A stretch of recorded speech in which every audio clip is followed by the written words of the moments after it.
Suspense.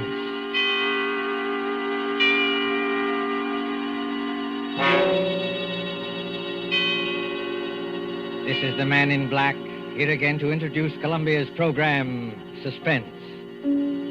Our stars tonight are Miss Agnes Moorehead and Mr. Ray Collins. You have seen these two expert and resourceful players in Citizen Kane, The Magnificent Amberson, in which Miss Moorehead's performance won her the 1942 Film Critics Award. Mr. Collins will soon be seen in the Metro-Goldwyn-Mayer Technicolor film, Salute to the Marines. Miss Moorehead and Mr. Collins return this evening to their first love, the CBS microphone, to appear in A Study in Terror by Lucille Fletcher, called The Diary of Sophronia Winters. The story told by this diary is tonight's tale of suspense. If you've been with us on these Tuesday nights, you will know that suspense is compounded of mystery and suspicion and dangerous adventure. In this series are tales calculated to intrigue you, to stir your nerves, to offer you a precarious situation, and then withhold the solution until the last possible moment. And so it is with the diary of Sophronia Winters and the performances of Agnes Moorehead and Ray Collins. We again hope to keep you in suspense.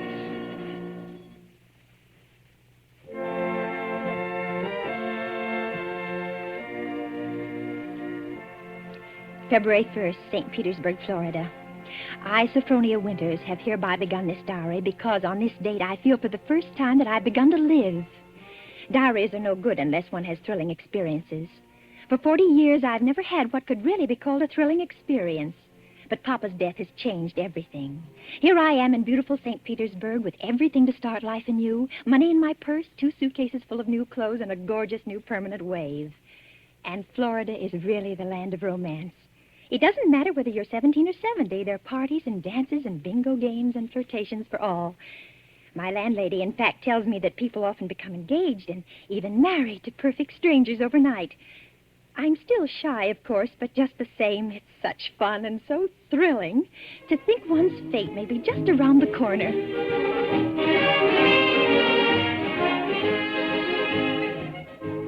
February 3rd. Oh, diary, it is beginning. This morning when I came out of my lodging house to go down to the beach, I noticed a man, a thrilling-looking man, sitting across the street on a bench. It was just as though he were waiting for me, because when I came out, he sort of started up as though he knew me. Of course, I didn't speak first, but I knew the minute I started down the street that he was following me. Well, I got to the beach and sat down with my magazines, and suddenly there he was, strolling toward me with a broad smile. Well, sitting out here all by your lonesome? Oh, yes, I am. Didn't I see you last night over at the Starfish Tea Room? The Starfish Tea Room? Mm-hmm. Oh, yes, I was there yesterday. But it was so crowded, I'm afraid I don't recall. Mighty nice cuisine they've got over there. Mind if I sit down beside you? Oh, not at all. Oh, just a minute. Sit on this magazine. The beach is so sandy. Oh, sand doesn't bother me. I'm from Maine, you know. We get plenty of sand up there. Do you? You've been down here at St. Pete long? Oh, just 3 days. 3 days? That's a long time. It's a wonder I didn't spot you before. Oh, Mr. Johnson's the name, Hiram Johnson. Oh. I come from Green Harbor, Maine. Run a big hotel up there summers. Oh. Well, that's my whole history in a nutshell. My name's Sophronia. Sophronia Winters. Sophronia? Uh-huh. Well, you know, that's quite a coincidence. My sister-in-law's name was Sophronia. Oh? Sophronia Johnson. You ever heard of her? She looked quite a bit like you, too. Sophronia Johnson? No, I'm afraid I haven't. Who was she? Someone very famous? I'm so ignorant about these things. Oh, that's all right. Say, look at that sun, will you? I'd say it was pretty nearly time for lunch. And Diary, darling, he is wonderful. Strong and kind, warm-hearted, so generous. I don't want to be like the other silly women in this town, but Hiram is different. There's something almost poetic about him, something sad and deep. You know, Sophronia, it's kind of mysterious, us finding that 9-point starfish on the beach together. My sister-in-law, Sophronia, used to collect 9-point starfishes. And to think your name's Sophronia, and you find a 9-point starfish with me. Well, it kind of draws us together, eh? Huh? What do you think? completely, as though I'd known him all my life. My landlady says it's foolish, but look at Romeo and Juliet. Weren't they foolish? What's the good of waiting, Sophronia? I've got to be back at the hotel in a week. We may never see each other again. Oh, Hiram, don't say that. I couldn't bear it. Then let's do it right away. Tomorrow? There's a parson out on Coral Avenue who'll do the job for us. We can take a nice moonlight drive out to the alligator farm afterward, have a nice shore dinner, then climb on board the Orange Blossom tomorrow night from Maine. Oh. Just think of Maine. The big dark pine woods, the sand, the bay. The two of us alone together. The two of us alone together.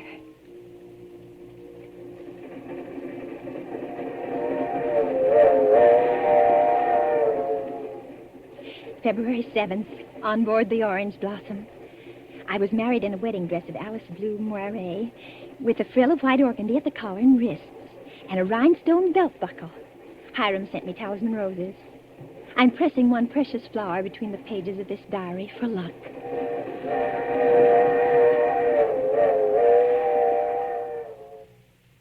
See it beyond this bend in a couple of minutes.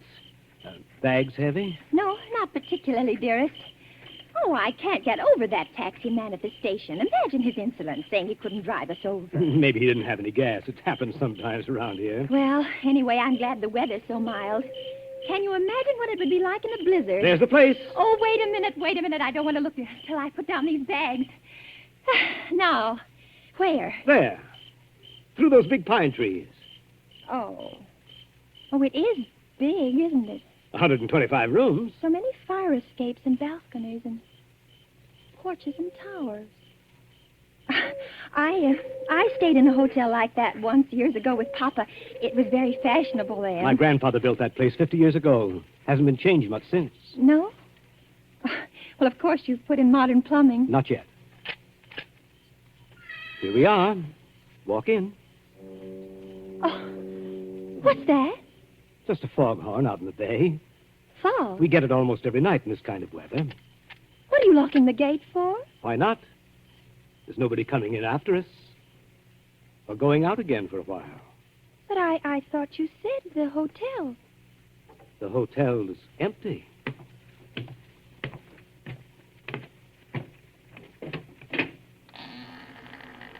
Hiram. What is it now? Hiram, darling, I know it sounds silly, but let's not go in there tonight. Let's wait until morning. Why? Oh, just because it's so dark and empty. There's not a light in the whole place, and no one's expecting us. What do we eat? Where'll we sleep? Let's stay in the village just for tonight. I've got things to eat and a place to sleep. Come on. Oh, my arm. Hiram! Hiram! Do you remember my telling you down in Florida about my sister-in-law, Sophronia? Well, that's her over there on the wall. Take a look at her. Hiram, you hurt me. Oh, well, the glass is very dusty. She must have died many years ago. But her face is sweet, very sweet. And her eyes, there's something very sad and wistful about her eyes. She was a murderess. She was hanged in Portland 25 years ago for the murder of my brother Ephraim, here in the lobby of this hotel. She murdered him in cold blood with an axe. That fire axe hanging over there on the wall. Hiram. It was a summer day. There were guests sitting out on the front porch in the rockers. It was just after lunch. My brother Ephraim was sitting at the desk counting his loose change. My mother was crocheting in that old wicker rocking chair. Sophronia came downstairs, humming a hymn. Oh, don't, Hiram. Please don't tell me any more. Why not? Well, it makes me nervous to hear it like this in this big shadowy lobby. And your eyes, Hiram. Your eyes. Hiram, you're acting so strange. Hiram, what's the matter with you, dear? I know it was a terrible tragedy, but it happened 25 years ago. Don't touch me, Sophronia. Don't touch you. Do you remember what I said to you in Florida? What did you say? Well, you said a million sweet and wonderful things to me, Hiram. I said you resembled my dead sister-in-law. Look at her again. Look at her closely. Sophronia. But why? Oh, no, I can't. It's too horrible. I can't look at her face with any pleasure now, knowing she was a murderess. You're afraid to look at it? No, I'm not afraid. Hiram! Hiram, please, my arm. Well, very well. I'll look. Now, stand there quietly, like that. Take off your glasses. That's all I wanted to see. That's all I wanted to see.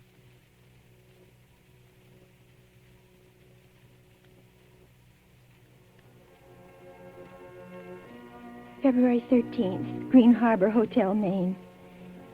I can't understand it. I try to fathom it, but my head aches and my heart is heavy. The hotel is deserted. Has been for 25 years.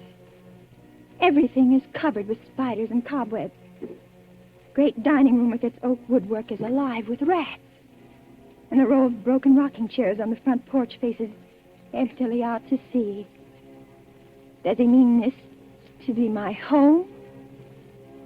He's downstairs in the shabby parlor, off the lobby, playing the harmonium.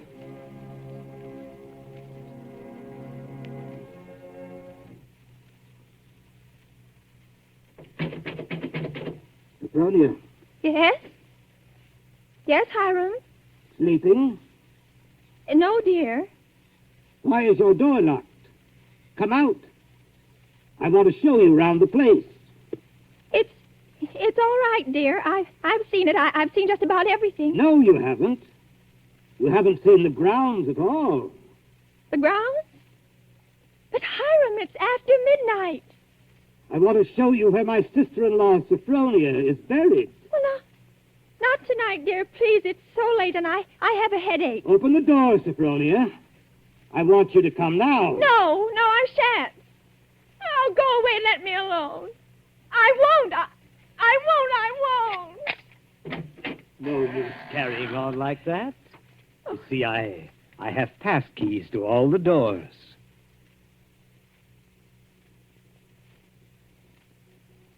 See, Sophronia. Beyond, where those 4 birches are standing, is where my sister-in-law, Sophronia, was laid away 25 years ago. It was the biggest funeral in the neighborhood. Folks crowded outside the gate with the dozens trying to get a look, but we wouldn't let them. Buried her ourselves without a service out here by herself on the grounds. Ephraim's buried in town, but not Sophronia.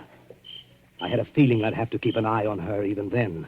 Keep an eye on her? I knew she was one of those restless sleepers who wouldn't stay quiet in her own grave. I knew before the year was out she'd find some way to start roaming around, hunting for mischief again. She was a young she-devil to the core, Sophronia. They could hang her till doomsday. Wouldn't do any good. You mean you think she haunts this hotel? No, not this hotel. She never had any use for it, alive or dead. No. She makes for the warmer climates. She was always a cold-blooded little fish, freezing and shivering all the time. It's places like California and Texas and Florida she makes for. Florida? Yes, that's one of her favorite haunts, particularly around St. Pete. She likes the flowers and the sun and the romance. Hiram, I feel cold. Do you mind if I go inside Just now? a minute. I haven't explained everything.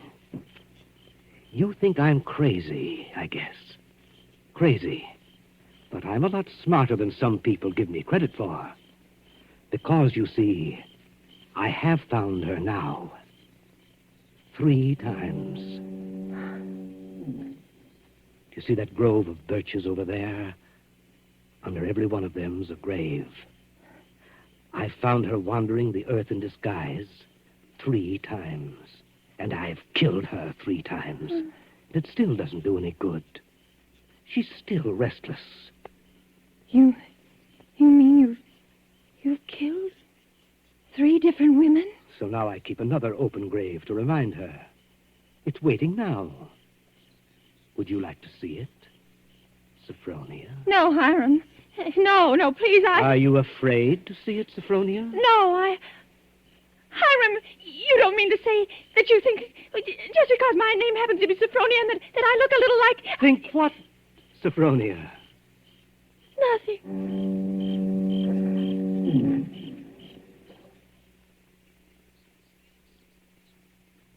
February 14th. My mind is made up. I made a terrible mistake, and I must get away from this place. I must get away from Hiram as quickly as I can. It should be easy. There's no fog today. If I can only escape from the hotel, I can run and hide in the pine woods. No.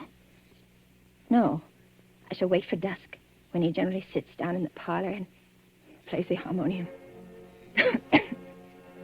I can hide a little earlier in one of the deserted rooms, and then, when his back is toward the lobby, slip out the front door.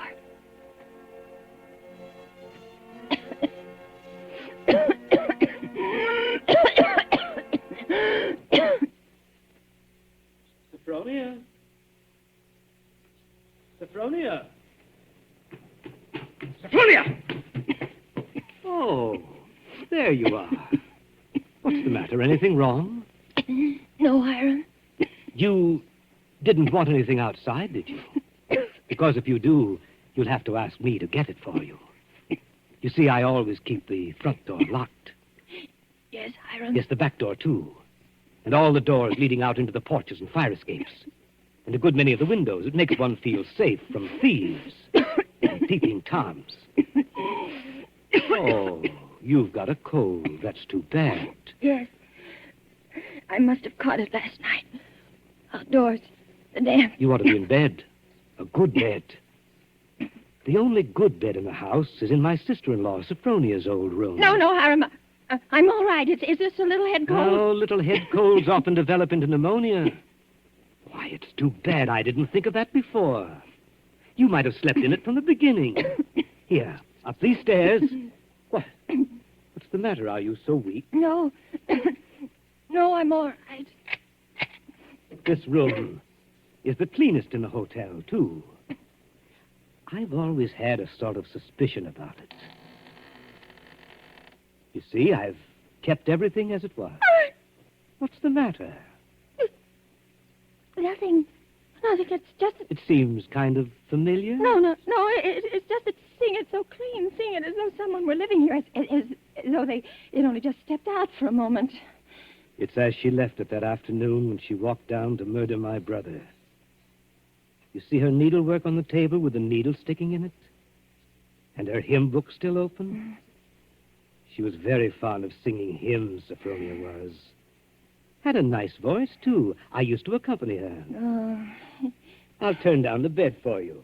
Then you can get undressed while I go and make you some hot tea. No, I don't want any. Here's the closet. You can put on one of Sophronia's dressing gowns.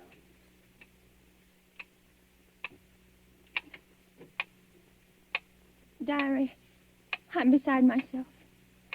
I shall go mad. 2 hours have passed since he locked the door upon me. Night's fallen and I'm alone.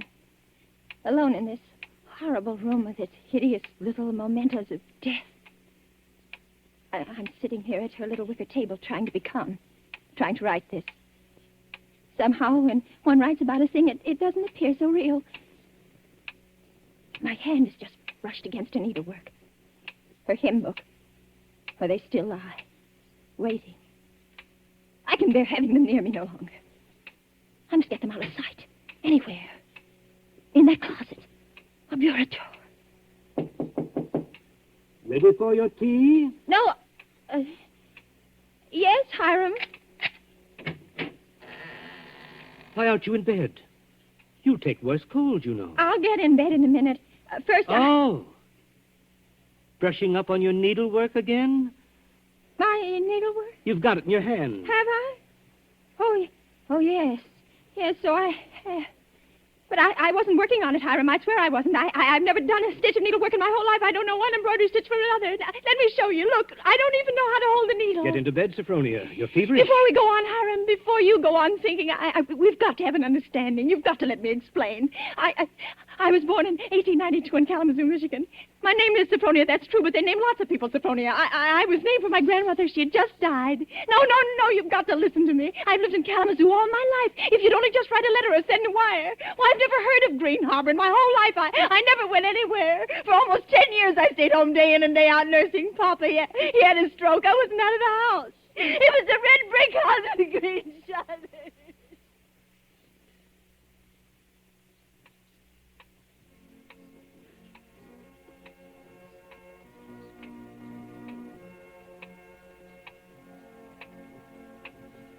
February 15th. Now I live only from moment to moment, listening to each creak upon the stairs. I've been in bed all day.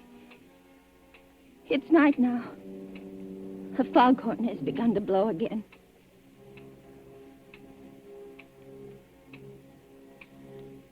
February 19th. I woke up early this morning after a wretched night, and the date was burning in letters of fire in my brain. If he's planning to kill me, it'll be today. But the hours have been crawling on. It's almost midnight. Oh, why, if he's going to kill me, doesn't he do it at once? Why does he torture me like this? I'd rather be dead than sit here in this room one moment longer. I can't bear it. If he doesn't come in 5 minutes, I shall force him to come. I shall beat on the door. No. Rather let me sit quiet praying that he doesn't come. Oh, I want to live. I want to live.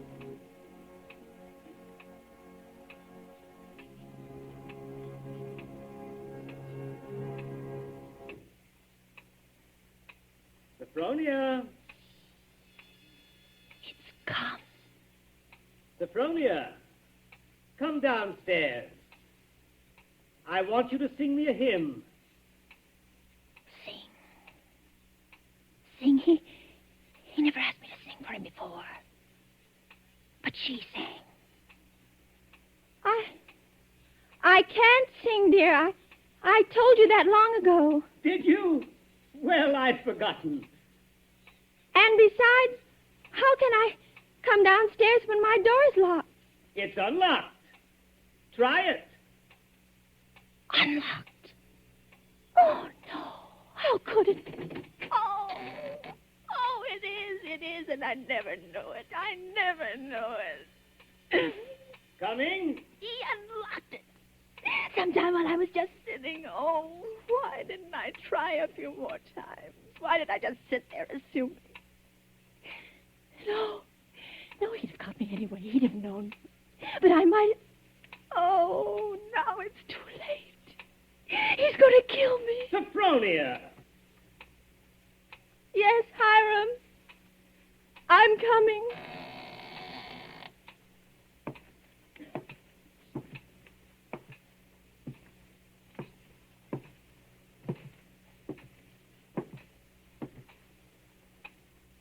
Hiram, where are you? In here. In the parlor. What are you doing there, Hiram? Waiting to hear you sing. You're at the harmonium? Yes.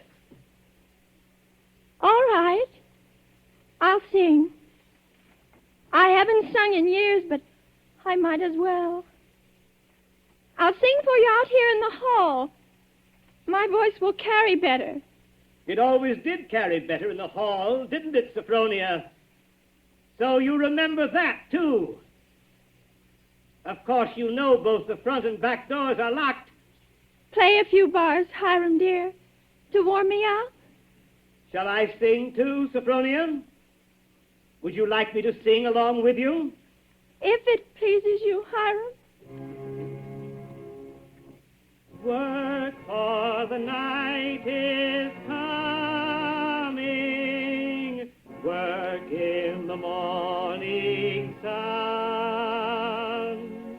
Work for the night is coming when man's work is done.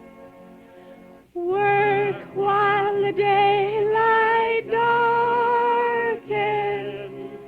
Work in the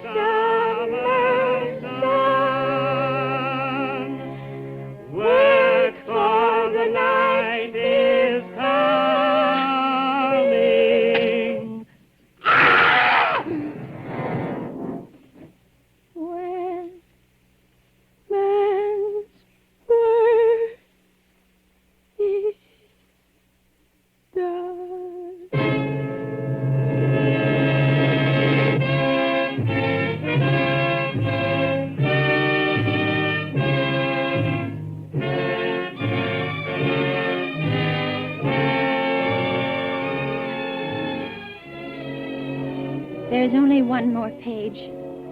Shall I read it to you? Yes. Yes, go ahead. March 22nd. I've been sick, I think, for a very long time. The pages of my diary are blank, but I shall take you out again, poor diary, today and start you over again. No, I shall never look back at the other pages. I shall only write on and on about this beautiful place, so that no one reading this diary will ever know that I did it.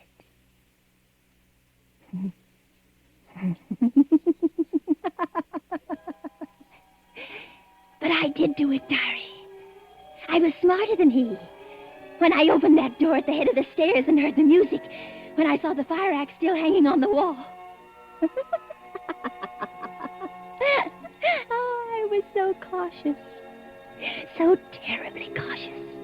I tiptoed like a little mouse, even as I sang the hymn into that room where he was playing.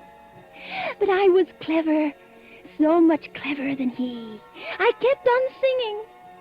And now I'm free. Free as a bird. I'm free, and he shall never catch me now, not this time or ever again, because he's dead. Isn't he, Nurse? Nurse, isn't my dear brother-in-law, Hiram, really dead? Yes, miss, he's dead. And now I'll thank you to hand me that diary. The doctor doesn't approve of the patient's writing anything.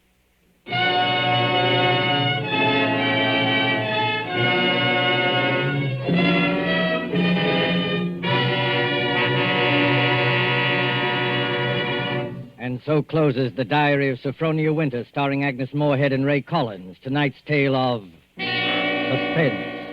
This is your narrator, the Man in Black, who conveys to you Columbia's invitation to spend this half hour in suspense with us again next Tuesday, when Richard Dix, Gail Page, and Montague Love star in Death Flies Blind. The producer of these broadcasts is William Spear, who with Ted Bliss, the director, Lud Gluskin, the musical director, Lucian Mohowick, the composer, and Lucille Fletcher, the author, collaborated on tonight's Suspense.